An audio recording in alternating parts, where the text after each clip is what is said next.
Hello guys, this is Ron Tips. Today I show you how to make a GeoChart in Google Sheets. Subscribe and give me a like if this video helps you, because your feedback helps me and show you how to do it. Alright.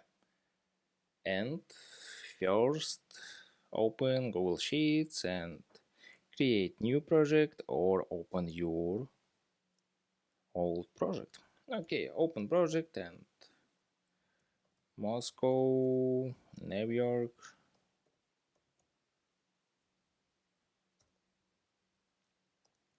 and Paris. Okay, 111 and 1.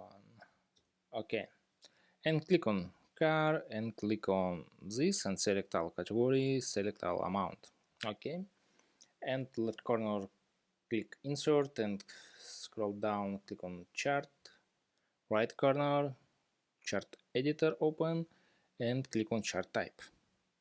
Scroll down and search map and click on GeoChart. Alright, and that's all. Subscribe and give me a like if this video helps you, because feedback helps me. Bye bye.